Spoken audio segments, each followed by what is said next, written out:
वाचाल तर वाचालच्या आजच्या एपिसोड मध्ये तुमच्या सगळ्यांचं स्वागत आहे.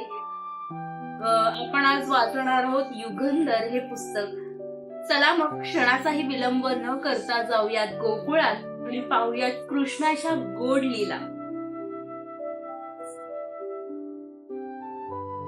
तसं माझं बालपण हे त्रिकुटाचं होतं. भाव त्रिकोणच होतं. मी, बलराम दादा, नंतर तर नुसताच दादा. आणि आम्ही चांगले 5-6 वर्षाचे झाल्यानंतर आम्हाला लाभलेली एकुलती एक लाडकी बहीण एकानंगा. आमचं हे त्रिकूट वाड्यात असताना अधिक ते आजोबांच्याच भोवतीच घुटमळत गरगरत राहील. बाबा, थोरली, धाकली, सर्व काका काकू, चुलत भावंड यांनी कसं गजबजून गेलं होतं आमचं अभिर भानुवंशीय गोप कुटुंब. बाहेर गोकुळ नि वाड्यातही गोकुळच. थोरली सांगत आली तसं सांगायचं तर अगदी दूध पीत असल्यापासून मी अतिशय बाळसेदार होतो. सदा हसत, अनावर, नटखट, खट्याळ. किती बाळसेदार तर थोरली, धाकली, गोकुळातील त्यांच्या सख्या, सर्व लहान थोर गोपी क्षणभर काही मला खाली ठेवत नसत. मला क्षणभरही विसंबत नसत. एकदा तर थोरलीने मथणीचा ताक घुसळीत असताना गंमतच केली कसली. तिच्यापासून आपसूक ती गंमत झाली. शेजारी धाकली आई रांजणाजवळ ताक घुसळत बसली होती. मी दोघं म्हणजे मी दादा रांजणाला धरूनच उभे होतो. ताकात लोणी केव्हाच उघडून वर तरंगेल आणि त्याचा गोळा पटकन मटकवता येईल या लालचेने. दोघही नागडेच होतो. कमरेला केवळ चंदेरी कडधोरे काय ते फिरले होते. पायात चांदीचे वाळे होते दोघांच्याही. थोरलीची ना एक खोड होती. ताक घुसळताना ती मध्येच डोळे मिटून स्वतः हरवून अगदी तन्मयतेने लईत गीत गुणगुणत असे.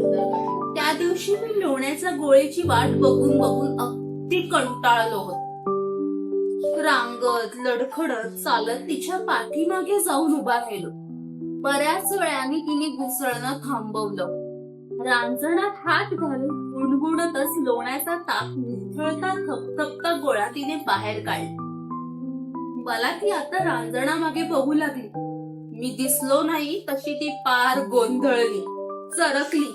इतक्यात कुठे गेला हा असं पुटपुट्यात दालनभर बघू लागले. मी आधारासाठी तिचं नेसून वस्त्र धरून तिच्याच मागे तर उभा होतो. क्षणभर ती फिरेल तसा आपोआप गोल फिरलो. एवढ्यात केवढं ब्रह्मांड आठवलं तिला. चक्क रडकुंडीलाच आली ती. मी कुठंही दिसत नाही म्हणून थोड्याच वेळात तिच्या लक्षात आलं की मी तिच्या पायागतीच्या पदरा आड पाठीमागेच तर आहे.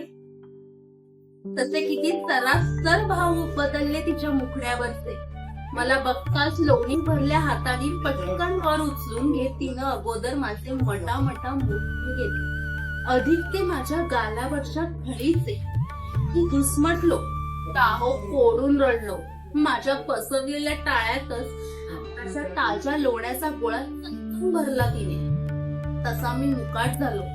माझं अवघं रडणं अवघुंटलं ते केवळ डोळ्यात. विश्वभराचं समाधान लाभल्यासारखं ती मात्र अपार वात्सल्याने हसतच राहील. हसतच तिने त्या गोरसकाचे कोनाड्यात ठेवलेल्या तुमच्यातील एक टवटवीत मोरपीस घेतले. कितीतरी रंगछटांनी अंगभर तळपत होत. निळ्या, जांभळ्या, हिरवट, सोनेरी माझ्या दाट कुरळ्या केसात अनावर आवेगाने तिने ते मोरपीस माळून टाकलं. मी रडतच राहिली, हसतच राहिली. तेव्हापासून ते मोरपीस मला चिकटले, सजले. मोरपीसही माझ्या जीवनाचं पुढे अर्थपूर्ण प्रतीकच झालं. माझ्या बलराम दादाला मात्र ते काही आयुष्यात मिळालं नाही.